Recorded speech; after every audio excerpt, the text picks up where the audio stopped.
So, you want to know how it all went down? How humans, those ridiculous bipeds with their laughably fragile bodies and pathetically short lifespans, came to own not just their solar system but a good chunk of this spiral arm? Well, pull up a chair, or whatever you use for sitting with that peculiar anatomy of yours. My name is Vorex Taz Newell, senior historian of the Galactic Archives, and I was there when it happened. When everything changed. We first detected their primitive radio signals in what they called their year 1957. Quaint little beeps from a device they named Sputnik.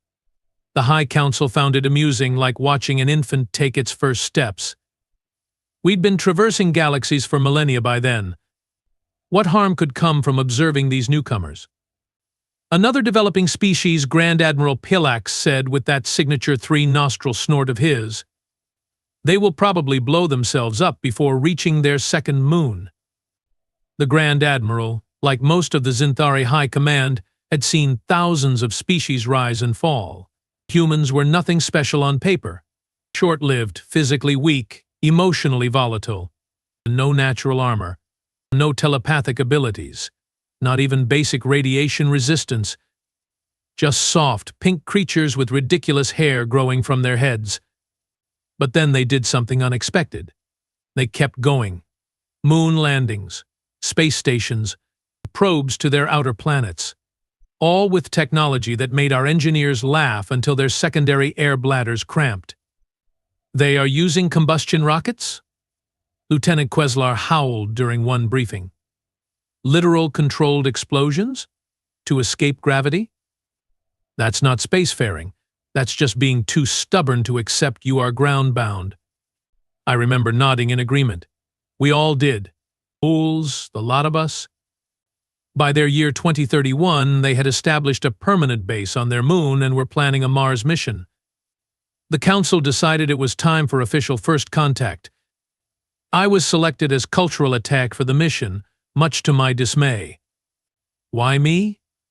I asked Admiral Yizik.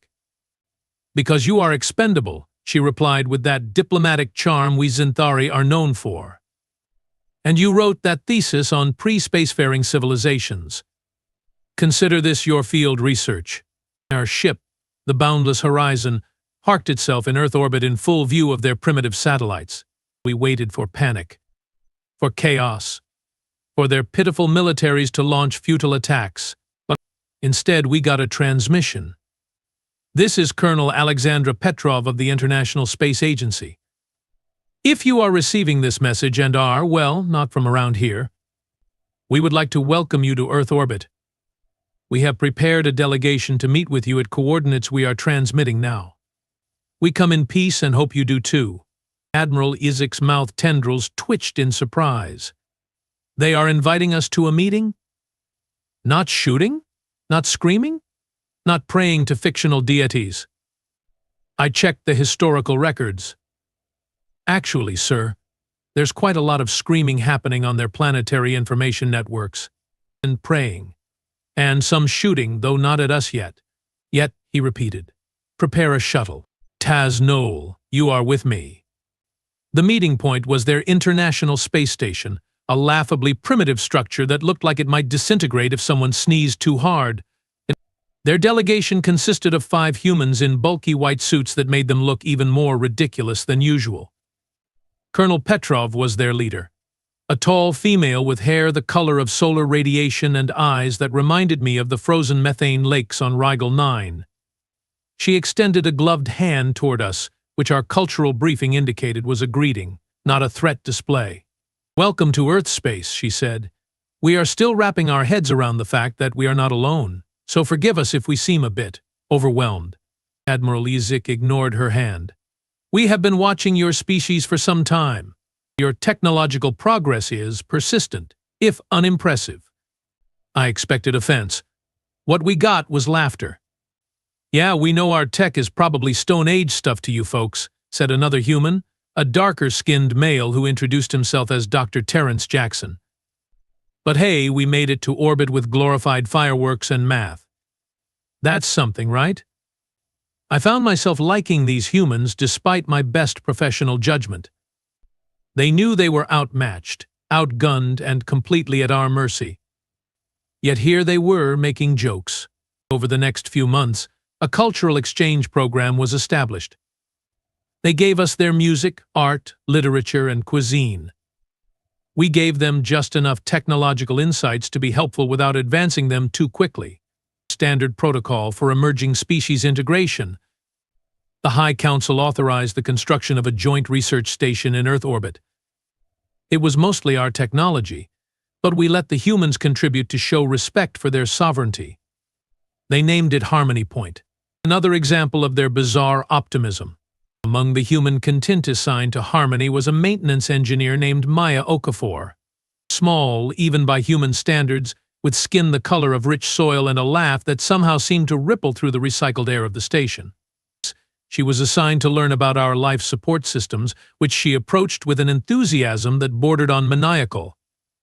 "This atmospheric recycler is genius," she exclaimed during one of our technical exchanges. "The way it separates gases using gravitational differentials instead of filters? Mind-blowing." "It's basic technology," I told her, "taught to Zinthari children before they can even speak properly." "Well, it's quantum physics doctorate-level stuff for us," she replied, not at all discouraged. "But we will catch up. Humans are good at that." I didn't realize how prophetic her words were.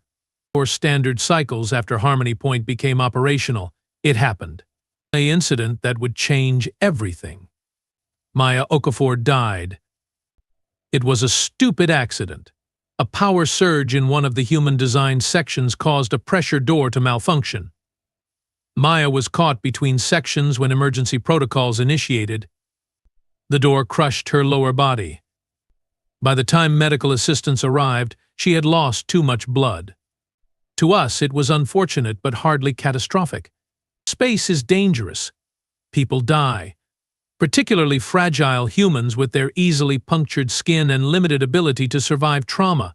"Regrettable," Admiral Ezek said when informed. "Prepare the standard diplomatic condolences. We will need to adjust the joint staffing protocols." But the humans reacted differently. They stopped talking to us. All of them. One moment they were working alongside us, the next they were silently collecting their personal items and equipment. "What are they doing?" Ezek demanded. "Unclear, sir," our security chief responded. "They appear to be leaving." Within 6 hours, every human on Harmony Point had departed for their primitive space station. No explanation, no diplomatic communication, just silence. "They are in mourning," I suggested. "Their species forms strong emotional attachments. Perhaps this is a cultural ritual, or they are planning something," Ezek countered. "Monitor all their communications." But there was nothing to monitor.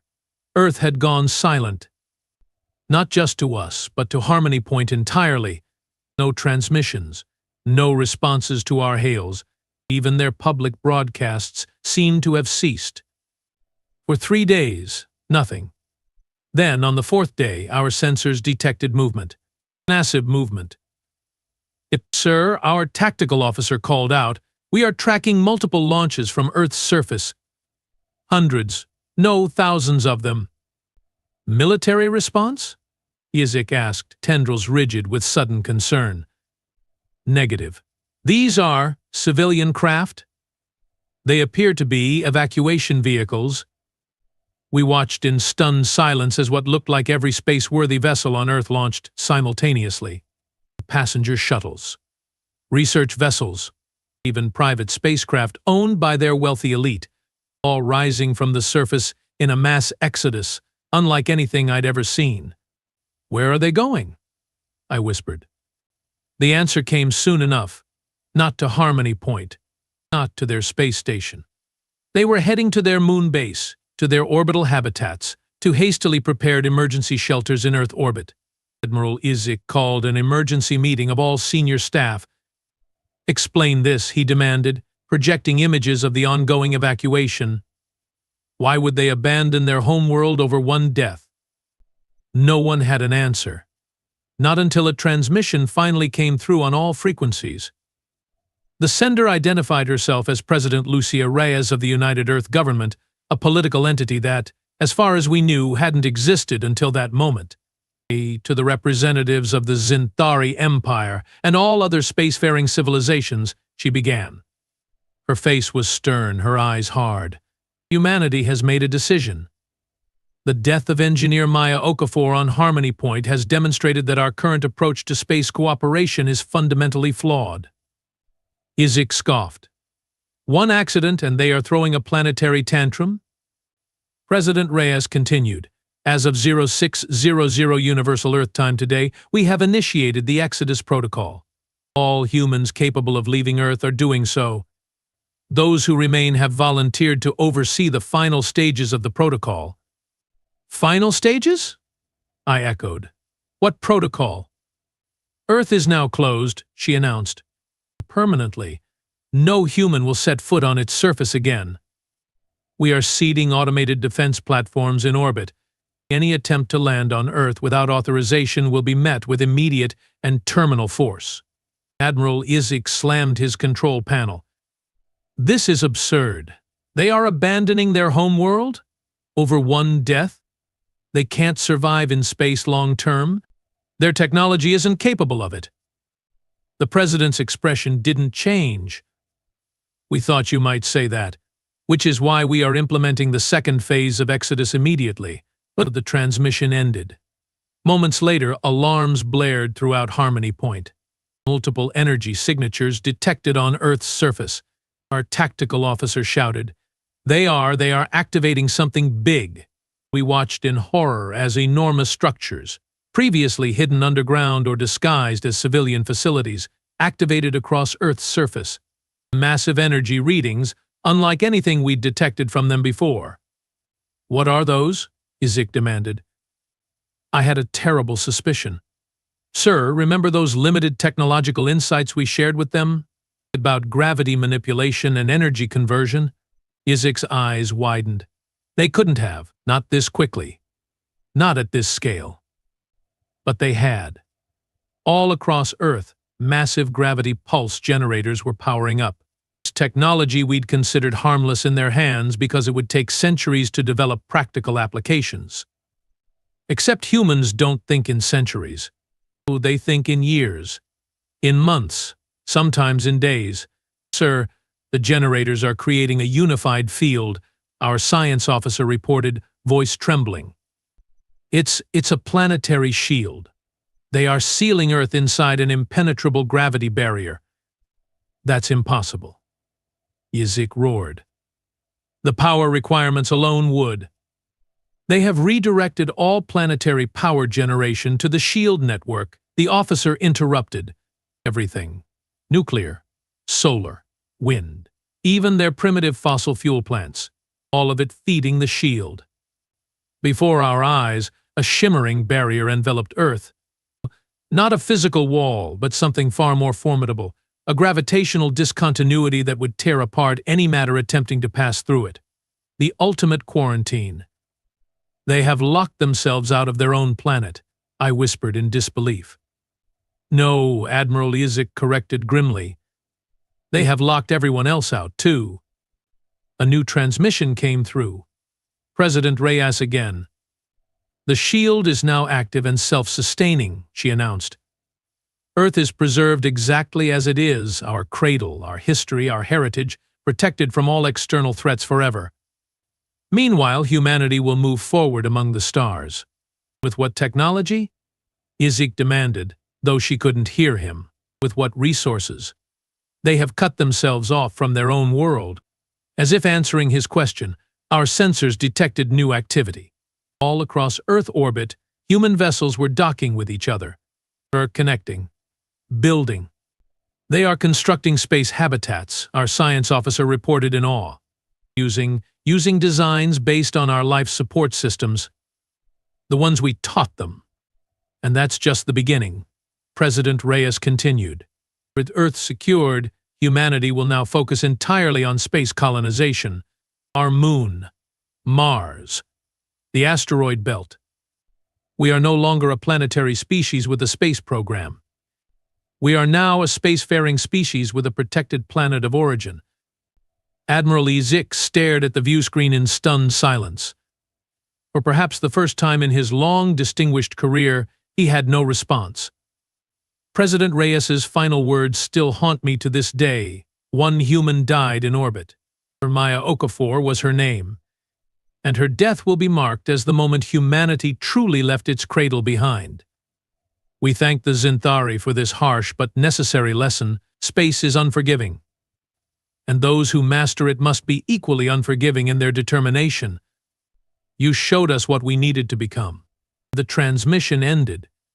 Earth glowed behind its new shield, beautiful and utterly untouchable. They are insane, Ezek finally said. Completely, totally insane. They have committed planetary suicide. I wasn't so sure.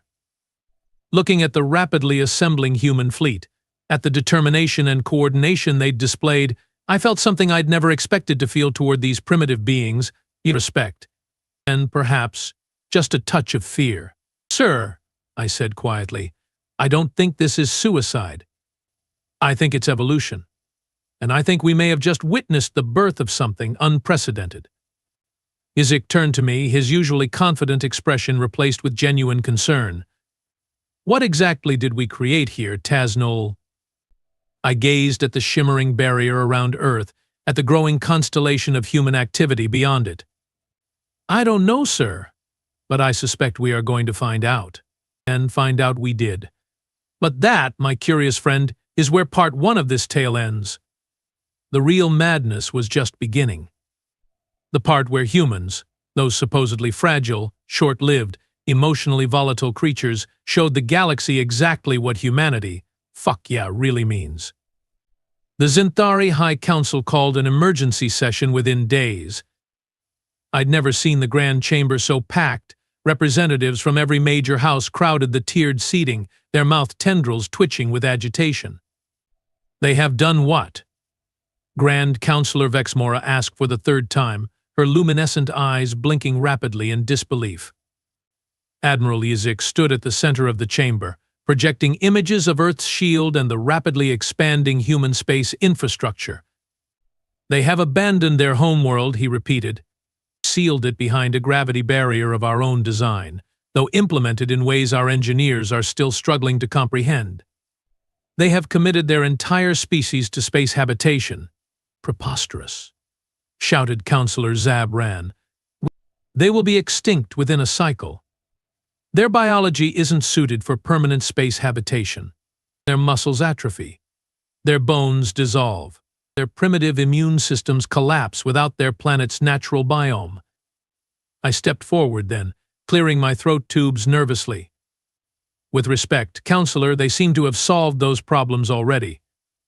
The chamber fell silent as I projected my own findings. Human vessels adapting and expanding. Modular habitats connecting to form sprawling complexes. Mining operations accelerating across their asteroid belt. They have engineered rotating habitats that simulate planetary gravity, I explained. And they have modified our atmospheric recyclers to include biological elements from their planetary ecosystems. They are essentially building miniature versions of Earth throughout their system. How? Demanded Grand Admiral Pelax. They couldn't possibly have the resources or knowledge. That's the concerning part, sir, I admitted. They are improvising, using materials we would never consider viable, repurposing technologies in ways that violate every safety protocol in our manuals, and they are doing it fast. Fast by whose standards? Counselor Vexmora asked. By anyone's standards, I replied. They are working continuously. They don't seem to sleep. The truth was even more disturbing than I was letting on. Monitoring their communications had revealed that humans were working in shifts, yes, but also that they were driven by something we hadn't anticipated, collective purpose. Maya Okafor's death hadn't broken them, it had unified them. Every human, from their political leaders to their youngest children, was now committed to a single goal, proving they belonged among the stars. The High Council debated for days. Some advocated immediate military intervention, destroying the human fleet while it was still vulnerable. Others suggested offering technological assistance to guide their development along approved paths. A few even proposed simply watching and waiting for their inevitable failure. In the end, caution prevailed. An observation fleet was dispatched to monitor the humans but not interfere. I was assigned as chief xenoanthropologist, tasked with studying and reporting on their progress. It was both the most fascinating and terrifying assignment of my career. The humans moved outward at an alarming rate. Within one Earth year, they had established permanent habitats throughout their asteroid belt. Within 3, they had functional colonies on Mars and several of Jupiter's moons. Within 5, they were sending exploratory missions to their system's outer reaches. And all the while, Earth hung in space, untouched and untouchable behind its shield, a monument to what they'd left behind. "I don't understand," I confessed to Admiral Lizik during one of our regular briefings.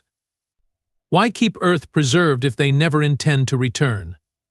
Why not strip it for resources?" Lizik's primary eyes narrowed. "Ask one of them. They have been requesting direct communication channels for months." That's how I came to know Dominic Rajput, humanity's appointed liaison to the Zinthari observation fleet. A tall human with striking amber eyes and skin the color of burnished copper. His official title was diplomatic coordinator, but in private conversations he called himself the guy who explains human weirdness to confused aliens. "Why preserve Earth?" he repeated when I finally asked him the question.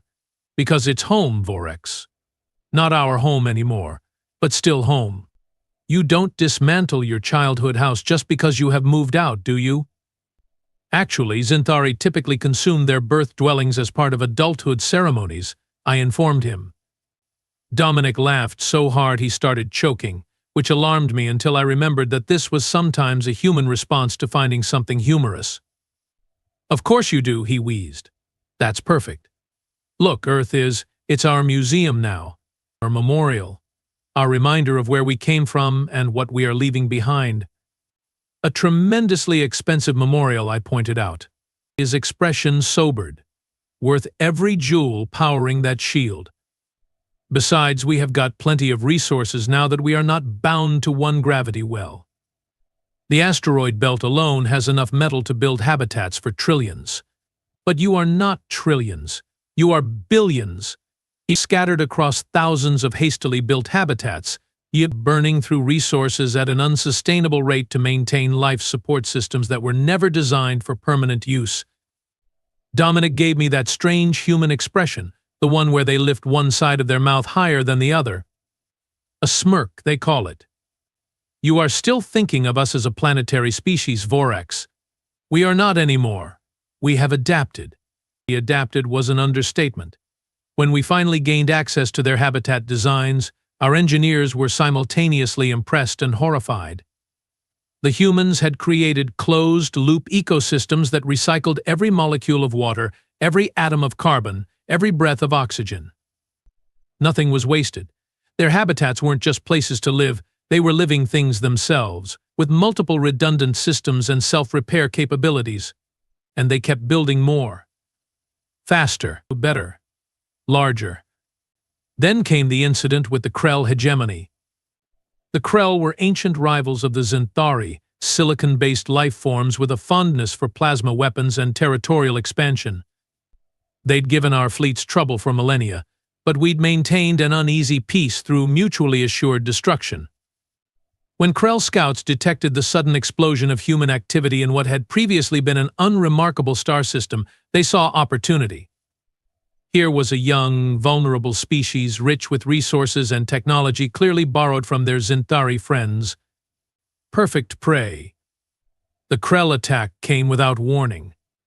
3 warships, each the size of a small moon, jumped into the Sol system and immediately opened fire on a cluster of human habitats near Jupiter. Our observation fleet detected the attack, but was too distant to intervene. We could only watch and record as the Krell ships unleashed plasma torrents that would vaporize any known spacecraft. What happened next has been analyzed by Zinthari military academies ever since. The human habitats, civilian habitats filled with families and researchers, didn't explode. They didn't even break apart. Instead, their outer shells transformed. Panels that had appeared decorative suddenly rotated to reveal reflective surfaces. The plasma washed over them and was redirected back toward the Krell ships. "Impossible," Admiral Isaac whispered as we watched the footage. "Those are military-grade deflectors hidden in civilian architecture. The energy requirements alone would." Before he could finish, the humans counterattacked. Dozens of small craft erupted from hidden bays in the habitats, swarming toward the Krell warships like insects. Each was piloted by a single human. Each moved with a reckless speed that our tactical computers deemed suicidal. The Krell responded with point defense systems, filling space with energy pulses designed to eliminate such small threats. They hit many targets. But the human pilots, they didn't evade as expected. When their crafts were damaged, they aimed directly for critical points on the Krell ships and accelerated. "They are ramming them," I said in horror. "They are sacrificing themselves." Admiral Isaac's tendrils went rigid. "Not sacrificing. Look." The sensor readings showed the truth. The human craft were unmanned. Drones. The pilots were controlling them remotely from the safety of their habitats, using neural interfaces that gave them reaction times no organic pilot could match. Within minutes, 2 Krell warships were crippled, venting atmosphere and listing at odd angles. The third attempted to retreat, jumping toward the edge of the system. It never made it. Something hit it mid-jump, tearing it out of hyperspace and shredding its drive systems.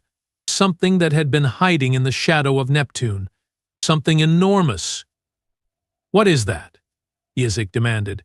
Our sensors struggled to make sense of it. A vessel, but unlike any we'd seen before. Not built so much as grown. Irregular, asymmetrical, with sections that seemed to pulse with internal energy. "Transmitting identification now," our communications officer reported. "They are calling it the Maya Okafor, the first human warship, named after the engineer whose death had sparked their exodus. It wasn't designed like our ships, or the Krells, or any known spacefaring species. It looked almost organic, like a massive sea creature adapted for vacuum instead of water. As we watched, it engulfed the crippled Krell warship, not with weapons, but with its own structure, extending pseudopods that wrapped around the enemy vessel until it was completely contained. They have captured it intact, Isaac realized, with crew. Within hours, we received a transmission from Dominic Rajput. His expression was different now, harder, colder, but with a fierce pride burning in those amber eyes. "The Krell hegemony has committed an act of war against humanity," he stated formally. "We have responded in self-defense and captured enemy combatants and technology. We trust the Zinthari observation fleet recorded these events and will report accurately to your High Council." "Your response was unexpected," I admitted. "Those capabilities weren't in our assessment of your technology level." That half-smile again. "We have been busy, Vorex." "Very busy." "The ship that captured the Krell vessel," Admiral Isaac interjected. "Its design is unlike anything in our records." "The Maya Okafor is our prototype capital ship," Dominic explained. "Grown rather than built, using biological and mechanical systems in symbiosis. Self-healing, self-evolving. We call it a living ship." "Grown?" I repeated, not quite understanding. "From cellular level up. We used modified coral polyps as a base, then incorporated nanomachines to guide growth along design parameters. The result is a ship that's partially alive. It heals damage. It learns from experience. It evolves." The implications hit me like a gravity wave. These humans hadn't just adapted to space, they'd started creating entirely new paradigms of space technology.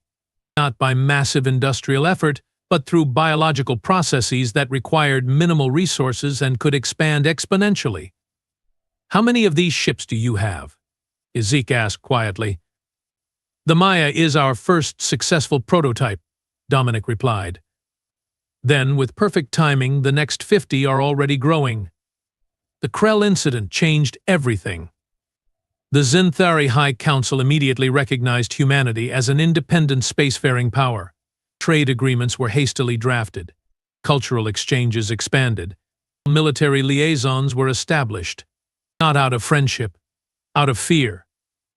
Because humanity hadn't just survived their self-imposed exile from Earth, they had thrived on it. Forced to adapt or die, they'd chosen a third option: transcend. Within a decade, humans had colonies around every viable planet in their system. Within 2, they were sending generation ships to nearby stars. Within 3, they'd developed jump drive technology that made those generation ships obsolete. They spread outward, always outward, carrying with them the lessons of Earth, adaptability, resourcefulness, and a stubborn refusal to accept limitations. When the Thoraxian Hive attacked a human outpost in the Tau Ceti system, humanity responded with overwhelming force, deploying a fleet of living ships that overwhelmed the insectoid warriors within days. When the ancient Proxima Syndicate attempted to blockade human trade routes, humanity didn't fight them. They simply built new ships that could phase through solid matter, rendering the blockade pointless. Again and again, faced with challenges that should have destroyed them, humans found ways not just to survive but to advance. And through it all, Earth remained untouched behind its shield, a blue jewel suspended in space, visible but forever out of reach. Their cradle, their museum, their memorial to what they'd been before the stars changed them. 100 years after Maya Okafor died, humanity controlled more territory than the Zinthari Empire had acquired in 10,000 years. Their living ships plied the spaceways in numbers too vast to count.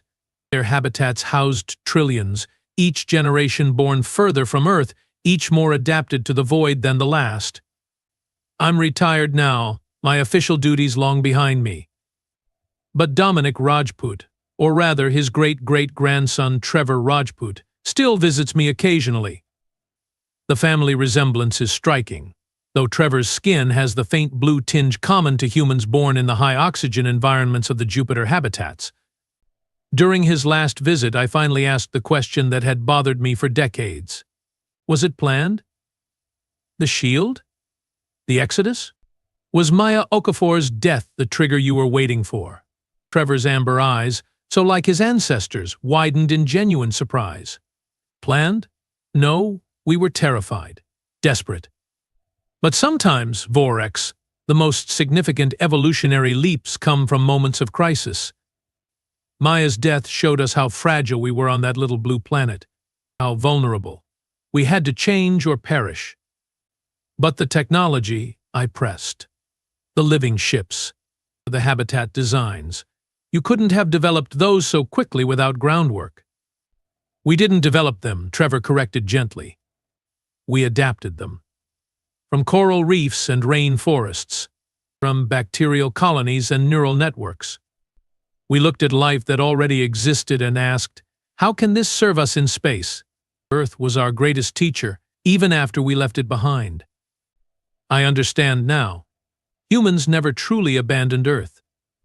They took it with them, its lessons, its life forms, its endless capacity for adaptation. They became the children who honored their parent by surpassing it. One human died in orbit. Her name was Maya Okafor. And that was the last time anyone touched Earth. But it was the first time humanity touched the stars. Not with hesitant fingers, but with an open hand.